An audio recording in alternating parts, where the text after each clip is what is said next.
Praise the lord. దేవునికి స్తోత్రం. బాగున్నారా? మరొకసారి దేవుడు ఇచ్చిన అవకాశం బట్టి దేవుని వందనాలు చెల్లిస్తున్నాను. ఈరోజు దేవుని వాక్యం చదివారా? వ్యక్తిగతంగా దేవుని సన్నిధిలో ప్రార్థన చేశారా? మరి మీరందరూ క్షేమంగా ఆరోగ్యంగా ఉన్నారని విశ్వసిస్తున్నాను. మరి దేవుడు మన పట్ల కృప చూపించి మరొక దినమున ఈ ప్రార్థన సమయము, ఈ ప్రార్థన గడి అనే కార్యక్రమంలో మనల్ని ప్రవేశింపచేసి ఆయన వాక్యంని ధ్యానిస్తానికి మన పట్ల చూపించే కృప బట్టి దేవునికి వందనాలు చెల్లిస్తున్నాను. మరి ఈరోజు దేవుని వాక్యం వినటానికి సిద్ధపడండి. మీ పనులు పక్కన పెట్టండి. దయచేసి కొంతసేపు దేవుని వాక్యమును విని మీరు ధ్యానించినప్పుడు మీ జీవితంలో అనేక మేలు పొందుతారు. ప్రార్థన. పరిశుద్ధమైన తండ్రి, దయగల ప్రభా, మరొకసారి నీ పాద సన్నిధిలోకి వస్తున్నాం. ఇంతవరకు కృప చూపిస్తూ నీ వాక్యంలో ఉన్న శ్రేష్టమైన ప్రార్థనలు నన్ను ధ్యానిస్తానికి ఇచ్చిన కృప బట్టి, సహాయం బట్టి నీకు వందనములయ్యా. మరొకసారి ఇప్పుడు నేను యోవేల్ గ్రంథములో ఉన్న ప్రార్థనలు మేము ధ్యానించిపోచుండగా, అయ్యా తండ్రి, నన్ను నీ సులువు చోట మరుగుపరిచి నీ బిడ్డలతో నువ్వు మాట్లాడమని యేసునామములో అడుగుచున్నాం తండ్రి, ఆమేన్. మరి ఈరోజు యోవేల్ గ్రంథం మనం ధ్యానిద్దాము. మరి నిన్న హోషియా గురించి మనం దేవుని వాక్యంలో నుంచి దానిలో మనము దేవుని సంగతులు, దేవుడు ఎలాగా ఇశ్రాయేల్ ప్రజలను ప్రేమించాడు, ఎంతగా తను తాను ఆ ప్రజల కోసము తనను అప్పచెప్పాడు, అంటే తనని వారి కోసం ఎంత ప్రాణమునిచ్చి తనను ప్రేమించిన సంగతి మనం చూసాం. ఎలాగంటే వారినైనా క్షమిస్తానికి సిద్ధపడిన ప్రభు వారి పట్ల కృప చూపించిన సంగతిని మనం ధ్యానించాము. మరి ఈరోజు యోవేల్ గ్రంథం మనం చూద్దాం. యోవేల్ గ్రంథములో ఉన్న ప్రత్యేకత ఏంటంటే, యోవేల్ గ్రంథము మరి వీరు ఎజ్రా, నెహెమియా ఆ సమయంలో రాయబడింది అని చరిత్ర చెప్తూ మనం చూస్తున్నాం. ఎందుకంటే ఏ రాజు యోవేల్ గ్రంథములో ఇశ్రాయేలు ప్రజల్ని రాలిబడినట్టు, వేలినట్టు అక్కడ మనకు కనబడుతుంది. అంత మాత్రమే కాదు, యోవేల్ గ్రంథములో మనము ఇశ్రాయేలుని వారి పాపం నిమిత్తము దూషిస్తున్నట్లు, లేకపోతే వారిని గద్దిస్తున్నట్లు మనం ఇతర ప్రవక్త పుస్తకములు ఉన్నట్టు ఇక్కడ చూస్తలేదు.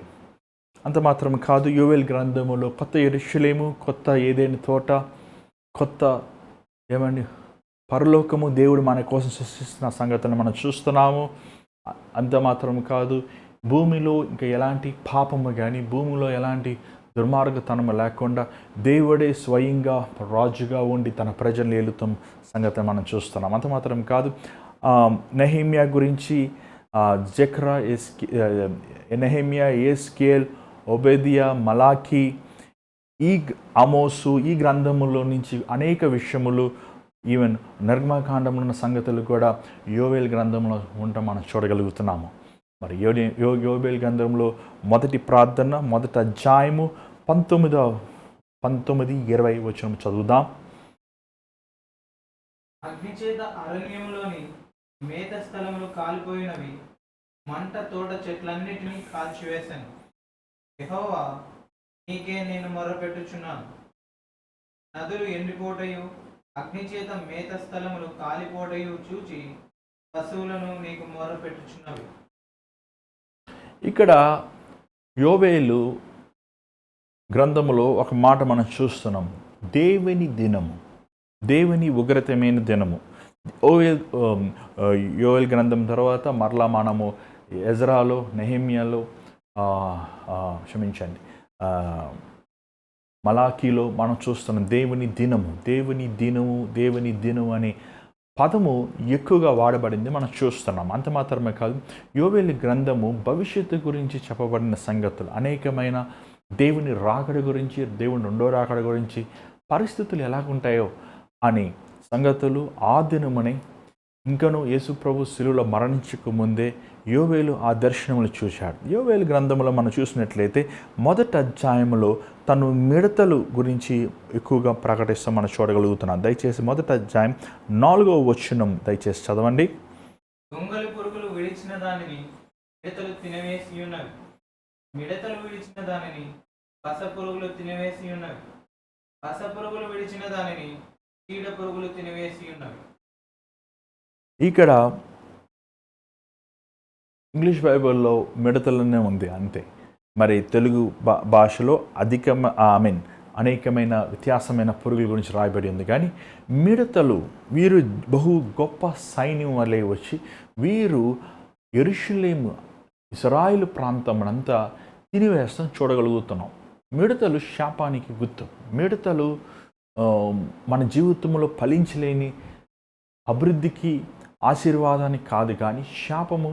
వారు మన సమయాన్ని, మన ఆరోగ్యాన్ని, మన ఆహారంని, మన బ్రతుకులో ఉన్న సమస్తాన్ని తినివేస్తానికి గుర్తు. దేవుని వాక్యం సెలవిస్తుంది. ఈ మిడతలు తను చూస్తున్నాడు ఈ దర్శనంలో. ఈ మిడతలు వచ్చి తన ఇశ్రాయేలు ప్రజలు వేసుకున్న ఆ విత్తనముల్ని, ఇశ్రాయేలు ప్రజలు నాటిన పంటని అవి తినివేస్తాము. వారిని పేదరికములోకి, వారిని కరువులోకి, లేమిలోకి, వారిని కష్టములోకి నడిపిస్తాం మనం చూడగలుగుతున్నాం. ఈ మిడతలు దేవుని వాక్యం సెలవిచ్చేది ఏంటంటే, ఆ దినమున దేవుడు ఐగుప్తులోకి మిడతలు పంపించాడు.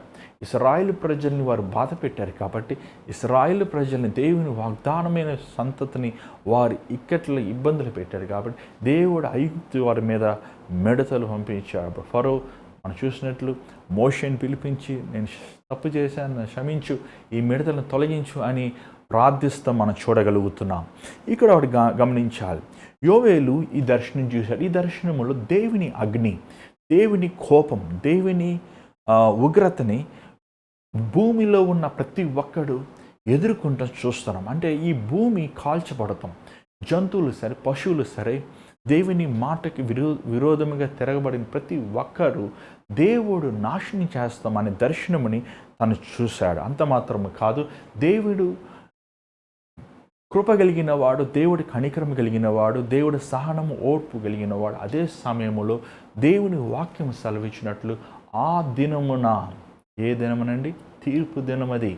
ఇది భయంకరమైన దినము, పర్వతములు కదిలే దినము, కొండలు, లోయలు, వాళ్ళలో ఉన్న మనుష్యుల్ని అపచెప్పే దినము, సూర్యుడి చంద్రుడు నశించిపోయే దినము. ఆ దినము ఈరోజు అనుకుంటున్నాం, ఎంత పాపం చేసినా, ఎంత దుర్మార్గ కార్యాలు చేసినా, ఎంత నీచం, ఎంత దౌర్జన్యం, ఎంత అన్యాయం చేసినా మనకేం జరుగుతలేదు, చేసిన వారికి ఏమవుతలేదు అనుకుంటున్నాం. దేవుడు ఆ దినము కోసము ఆయన ఉగ్రతని, ఆయన కోపముని, ఆయన తీర్పుని కూర్చోబెడుతున్నాడు. యోవేలు ఆ దర్శనం చూసినప్పుడు దేవుని సన్నిధిలో మొరపెడుతున్నాడు, దేవుని సన్నిధిలో కన్నీరు కారుస్తున్నాడు.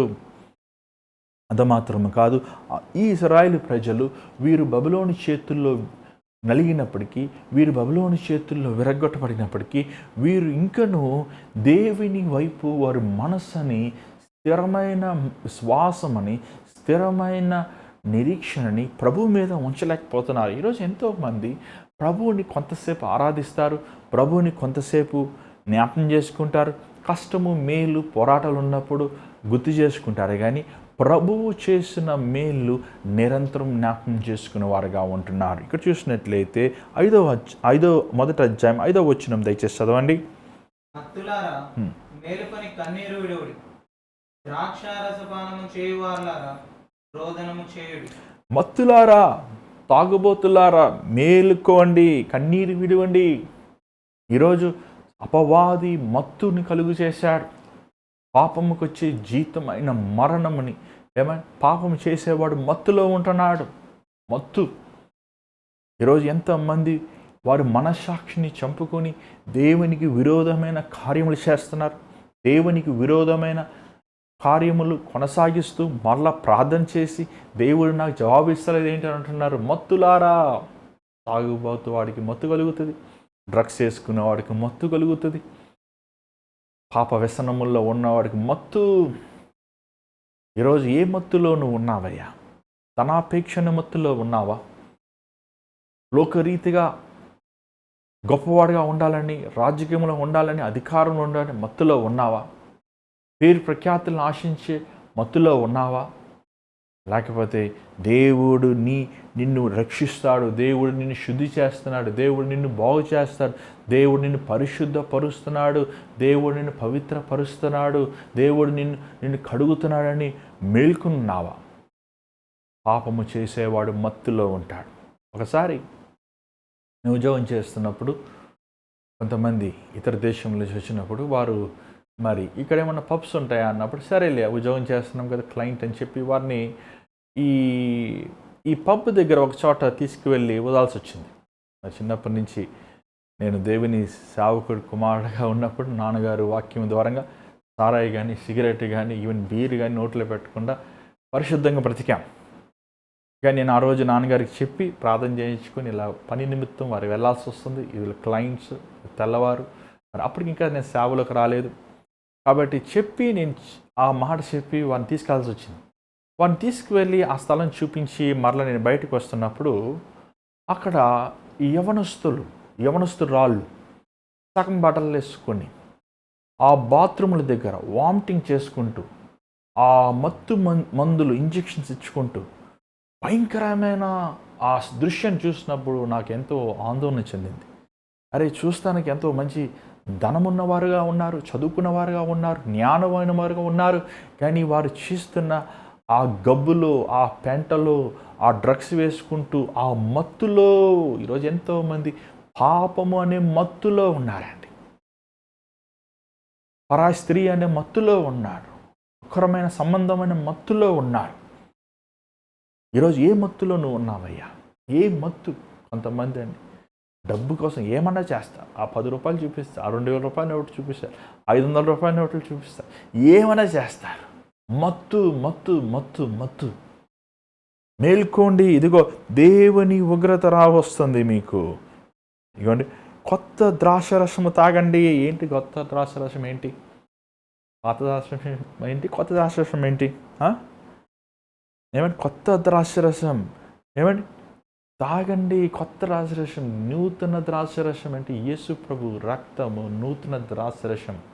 నువ్వు మత్తు అయి ఉన్నప్పుడు ఎలాగా ఆ కన్నికలు వారు దివిటిని తీసుకువెళ్ళి, వారు జ్ఞానమైన కన్నికలు నూనెని తీసుకువెళ్ళారు, బుద్ధిహీన కన్నికలు నూనెని తీసుకువెళ్ళలేదు. వారు ఆ పెళ్లి కుమారుడు వచ్చినప్పుడు జ్ఞానమైన కన్నికలు లోపలికి వెళ్ళిపోయారు, బుద్ధిహీన కన్నికలు వారు లోపలికి వెళ్ళలేకపోయారు. వారు మరలా వెళ్ళి నూనె కొనుక్కొని వచ్చినప్పుడు, అయ్యా యజమానుడా తలుపు తీ అన్నప్పుడు ప్రభు అంటాడు, మీరెవరో నాకు తెలియదయ్యా.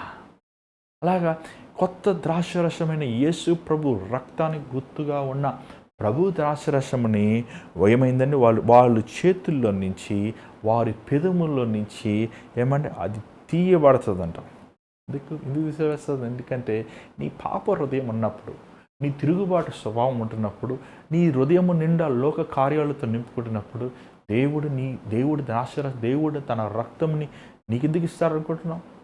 ఈరోజు చూసినట్లయితే ఎంతోమంది దేవుని దినమని ఒకటి ఉంటుంది, దేవుని ఉగ్రత దినమని ఒకటి ఉంటుంది అని గ్రహింపులేని వారుగా ఉంటున్నారు. ఈ లోకంలో మనం చేసిన ప్రతి కార్యానికి దేవుని లెక్క చెప్పాలి. మనం జీవించిన ప్రతి జీవితానికి దేవుని లెక్క చెప్పాలి. మన ప్రవక్తనికి దేవుని లెక్క చెప్పాలి. ఎన్నో భ్రష్టమైన కార్యాలు, దుర్మార్గమైన కార్యాలు, పాప కార్యాలు, నీచమైన కార్యాల్లో ఈరోజు అనేక మంది బానిసలై ఉన్నారండి. అలాంటి వారికి యేసు ఒక్కడే విమోచించేవాడు. అలాంటి వాడికి యేసు ఒక్కడే శుద్ధి చేయగలిగిన వారు. అంత మాత్రం కాదు, యోవేలు దేవుని ఉగ్రత ఈసారి బబులోను వారు కాదు, ఈసారి ఇతరుల వారు కాదు, కానీ ఈసారి దేవుని అగ్ని ద్వారంగా వారు శిక్షించబడితే సంగతిని చూస్తున్నాడు. అందుకే 13వ అధ్యాయంలో 13వ వచనంలో తను అంటున్నాడు చూడండి. మొదటి అధ్యాయం 13వ వచనం. ఏమంటాడు? యాజకులారా మీరు గోను పట్ట కట్టుకొని అంగులార్చండి. ఈరోజు స్తుతి కూడికలు, వివాహాలు, ఈరోజు పండుగలు ఎక్కడ చూసినా మందిరంలో జరుగుతున్నాయి. కానీ మన మందిరంలో జరగాల్సినవి, మన మందిరానికి కావాల్సిన ఏం తెలుసా అండి? ఉపవాస ప్రార్థన అంటారు. రాత్రంతా టీలు తాగుతుంటారు, బిస్కెట్లు తింటుంటారు, పాటలు పాడుకుంటుంటారు, డ్యాన్సులు వేస్తుంటారు. ఉపవాస ప్రార్థన, కన్నీటి ప్రార్థన, రోధించే ప్రార్థన. ఎవరికండి? సంఘానికి కాదు, సంఘముని నడిపించే యాజకులకి కావాలి, సంఘాన్ని నడిపించే కాపర్లకి కావాలి, సంఘముని నడిపించే దేవుని ద్వారా కోరుకునబడిన వారు ఈరోజు ఉపవాస ప్రార్థన లేని వారుగా ఉన్నారు. అందుకే సంఘములో ఆత్మకార్యము లేదు. అందుకే సంఘములు చల్లారిపోయిన స్థితిలో ఉన్నాయి.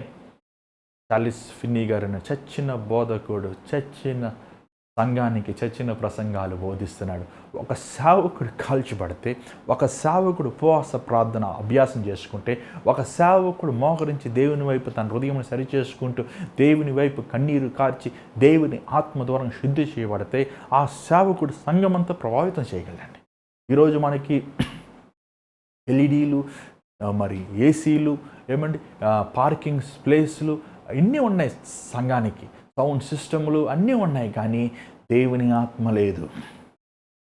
అనేక బోధకులు, అనేక సేవ బోధకులు వారి బోధ విధానము చూసినట్లయితే వారి బోధ విధానము వారిని గణపరుచుకుంటున్నారు, కానీ వారి గొప్పతనాన్ని చూపించుకుంటున్నారు, కానీ వారు విరిగిన వారుగా, నలిగిన వారుగా, దేవుని హస్తము కింద తగ్గించుకునే వారంగా లేని వారుగా ఉంటున్నారు.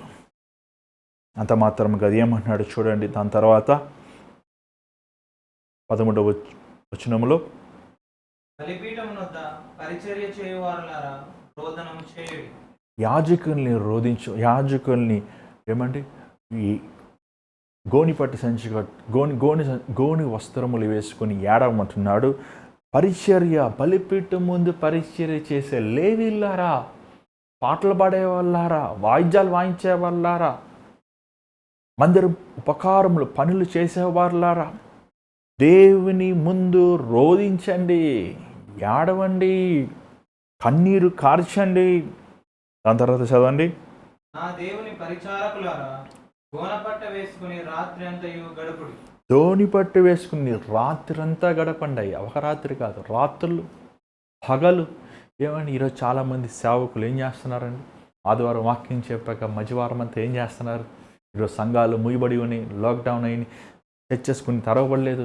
ఏం చేస్తున్నారు? ఆ మందిరమును బూజులను తుడుస్తున్నారా? మందిరం బూజులే తొడవకపోతే మన హృదయంలో బూజులు ఎలా తుడుచుకుంటాం?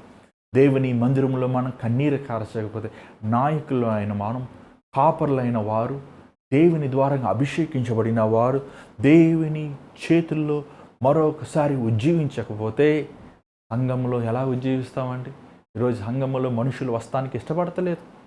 ఈ లాక్డౌన్ తర్వాత మనిషిని ఇంట్లో కూర్చుని మంచాల మీద పడుకొని వాక్యం వినటానికి ఇష్టపడుతున్నారే, కానీ దేవుని మందిరంకి వెళ్ళి మోకరించి ఎంత కఠినమైన స్థితిలో మనం ఉన్నాం.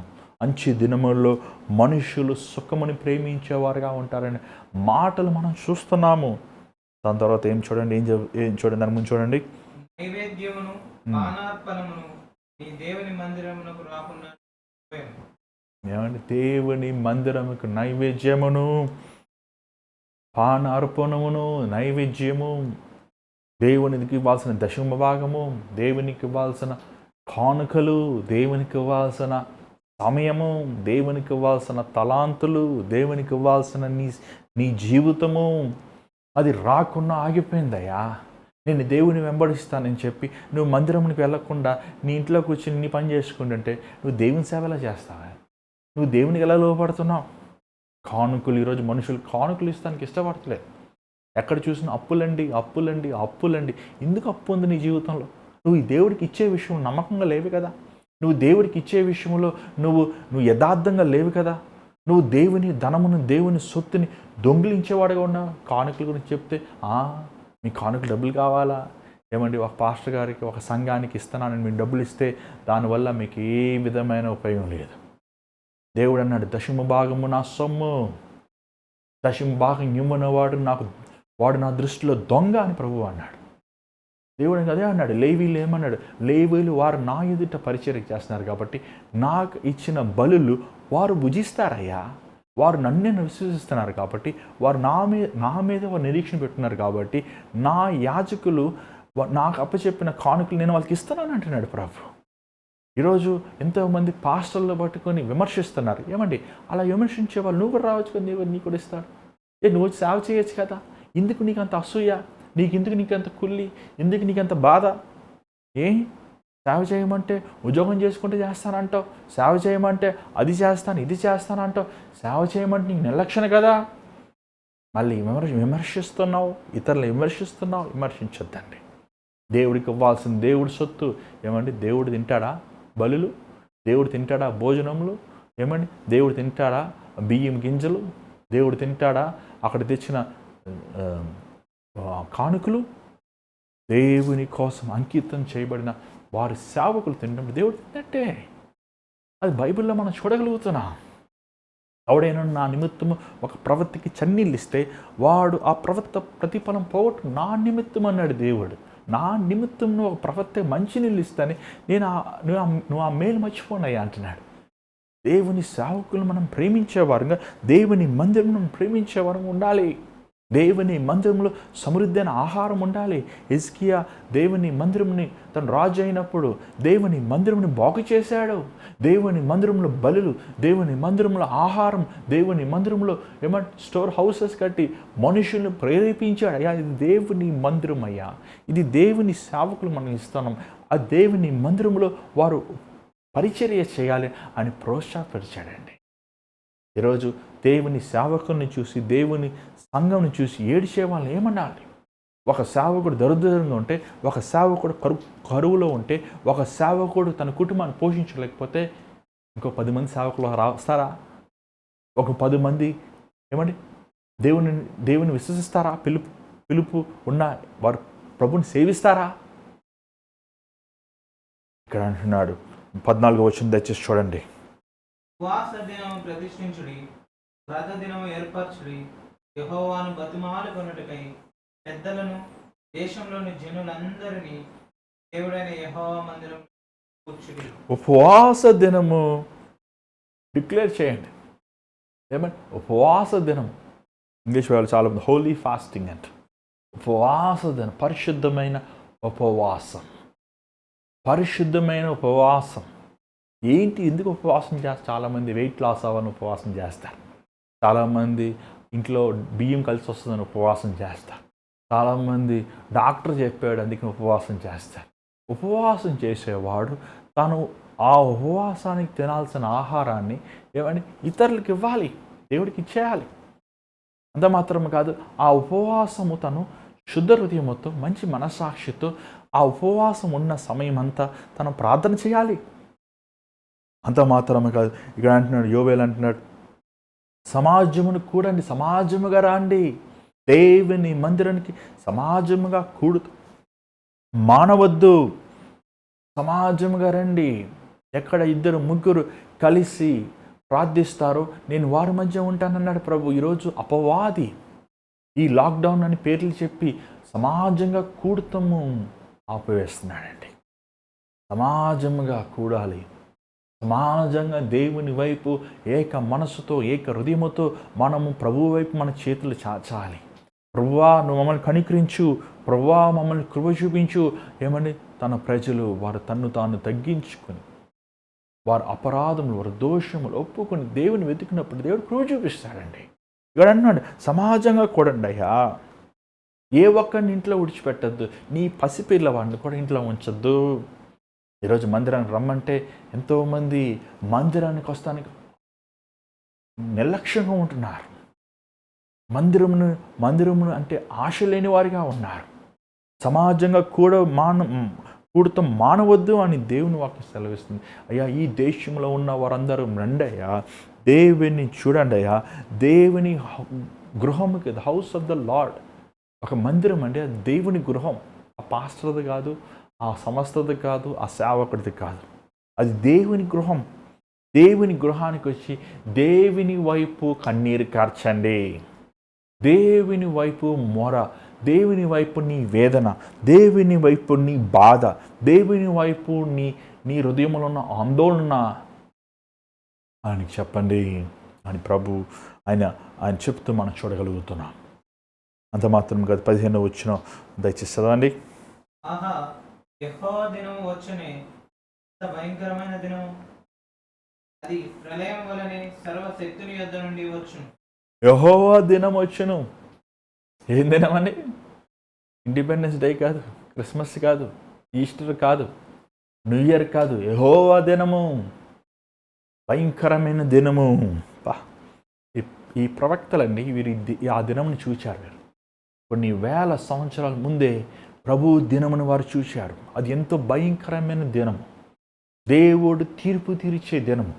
ఆ దినమున దేవుడు నువ్వు అపనమ్మకస్తుడిగా ఉన్నప్పుడు, ఒకవేళ అప్పుడు ఆ దినమున నువ్వు అపనమ్మకస్తుడిగా ఉంటే, నీ పాపములు, నీ అతిక్రమములు, నీ దోషములు క్షమించబడకుండా నువ్వు ఆ దినమున దేవుని ముందు నిలబడితే నీ జీవితం అయ్యో, నిన్ను రక్షించేవాడు ఎవడు లేడు, నిన్ను కాపాడేవాడు ఎవడు లేడు, నిన్ను విమోచించేవాడు ఎవడు లేడు, అది ఎంతో భయంకరమైన దినమయ్యా.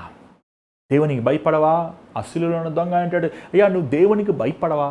మనం ఎంత నేరం చేస్తాం, మనం ఎంత దుర్మార్గమైన కార్యాలు చేస్తాం, మనం ఎంత నీచమైన కానీ ఈయన ఏ పాపం ఇప్పుడైనా మరణిస్తున్నావయ్యా, నువ్వు ఇంకొక రెండు నిమిషాలు ఉంటే నువ్వు దేవుని దినము చూడబోతున్నావు, ఇప్పుడు కూడా నువ్వు భయపడవా? ఇప్పుడు కూడా నువ్వు భయపడరా? ఇంతమంది మరణించినప్పుడు, ఇంతమంది సమాధికి వెళ్ళిపోయినప్పుడు, మట్టి అయిపోయినప్పుడు కూడా నువ్వు దేవునికి భయపడవా? ఇంతమంది మన కళ్ళారా సమాధి చేస్తానికి సమాధులు ఖాళీ లేకుండా రాత్రులు పగలు సమాధి చేసినా ఇంత భయంకరమైన దృశ్యములు మనం మర్చిపోయారు. ఈరోజు చాలామంది శ్వాస కోసం, ఆక్సిజన్ సిలిండర్ల కోసం లైన్లో నిలబడి పోరాడి ప్రాణం విడిచినా అయినా సరే మీరు దేవునికి భయపడరా? అయినా సరే దేవుని ఉగ్రతను దినమును చూసి దేవునికి మమ్మల్ని మీరు సమర్పించుకోరా? ఎంతో అది భయంకరమైన దినము, దేవుని చేతిలో పెడతాం, భయంకరం. ఓ ప్రియమైన సహోదర సహోదరి, దేవుడు ఈ భూమిని నాశనం చేయబోతున్నాడు. చాలామంది ఏయో కథ చెప్తుంటారు. అల్ట్రా యూఎఫ్ఓస్ అంటారంట, ఏంటో మనుషులు ఎగిరిపోతారంట, మార్స్కి వెళ్ళిపోతారంట, జూపిటర్కి వెళ్ళిపోతారంట, ఓ పెద్ద టెక్నాలజీ వచ్చేస్తాను. పిచ్చోళ్ళు, వెర్రివారు, బుద్ధి జ్ఞానం లేనివారు మూర్ఖుల్లా మాట్లాడి దేవుడు ఉగ్రత రాబోతుంది. భయంకరమైన దినం అది. దేవుడు మనల్ని ఈ లోకములో మనం జీవించిన ప్రతి కార్యం, ప్రతి ప్రవర్తనకి, ప్రతి ఆలోచనకి, ప్రతి మాటకి మనం దేవుని లెక్క చెప్పాలి. అది ఎంత భయంకరమైన దినము. అయ్యో దేవునికి భయపడరా? సింహాసనం మీద కూర్చున్న ప్రభు, అయ్యా మమ్మల్ని క్షమించి, ఇప్పుడు క్షమించి, అప్పుడు కాదు క్షమించి, ఇప్పుడు అడుగు దేవుని కృప, అప్పుడు కాదు కృప అడిగేది, ఇప్పుడు అడుగు దేవుణ్ణి మారు మనసు, అప్పుడు కాదు అడిగేది. ఆ దినమున ఎంత సారీ చెప్పినా, ఆ దినమున ఎంత ప్లీజ్ ప్రభా అన్నా, దేవుడు ఆయన ఆ రోజు న్యాయాధిపతి వలె ఉంటాడు, అధికారి వలె ఆయన జీవిస్తాడు, న్యాయాధిపతి. మొన్న ఒక చిన్న దృశ్యం చూశాను. ఆ జడ్జ్ ఆమె వచ్చి ఆ ఖైదీ క్లాస్మేట్, మరి వాళ్ళిద్దరు కలిసి 5-6 సంవత్సరాలు కలిసి చదువుకున్నారంట, 4వ తరగతి నుంచి 9వ తరగతి. ఆ నేరస్తుడు ఆ తీర్పు తీరుస్తున్న ఆ జడ్జిని చూసి, మీరా, నేనే, చాలా సంతోషంగా మాట్లాడుకున్నాక న్యాయాధిపతి అతనికి ఉరి శిక్ష వేసింది. అతను చాలా దిగులు చెందాడు. ఏంటండి, మనందరం కలిసి చదువుకున్నాం కదా, మీరు నాకు ఇంత దగ్గరగా సంబంధం కదా, ఎందుకు నా గురించి? అయ్యా నేను నీకు ఫ్రెండ్, నీతో పాటు చదువుకున్న క్లాస్మేట్ని, కానీ నువ్వు చేసిన న్యాయానికి నేను కూర్చి నీకు న్యాయం చేయాలి. ఆ రోజు యేసుప్రభా నువ్వు నా నాన్నవు కదా, నువ్వు నా అన్నవు కదా, నువ్వు నా ఫ్రెండ్వి కదా, అది ఇది అన్నప్పటికీ ఆ దినమున దేవుడు తీర్పు తెచ్చేవాడు. అప్పుడు అయ్యా లేదు, బాబు లేదు, అది ఉగ్రత దినము, అది ఎంతో భయంకరమైన దినము, అది ఆయన అగ్ని రగులుకునే దినము. దేవుని కోపం ముందు ఎవరు రగులుకోగలరు? ఏమంటే నువ్వు ఆ దినం వరకు నువ్వు వేచి ఉండే అవసరం లేదు. నువ్వు ఈ రోజు నువ్వు మరణిస్తే, ఈ రోజు నీ శ్వాసను విడిస్తే ఆ దినం నువ్వు ఎదుర్కోవాల్సిందే. ఈరోజు నీ హృదయం శుద్ధంగా ఉందా? ఈరోజు నీ హృదయం పవిత్రముగా జీవిస్తున్నావా? నీ జీవితంలో దేవుడు ఎన్ని అవకాశాలు, ఎన్ని తరుణములు, ఎన్ని సేవకుల ద్వారా నేను హెచ్చరిస్తున్నాడు, ఎన్ని ప్రసంగాల ద్వారా దేవుడు హెచ్చరిస్తున్నాడు. చూడండి, మీకు ఒకటి అర్థమైందా? ఇన్ని అధ్యాయాలు మనం చదువుతున్నాం, ఇన్ని ప్రార్థనలు మనం చూస్తున్నాం. సారం ఏంటి? మారు మనసు. సారం ఏంటి? హృదయశుద్ధి. సారం ఏంటి? ఆయన చూడాలి. ఇది మారదండి, బైబిల్ మారదు.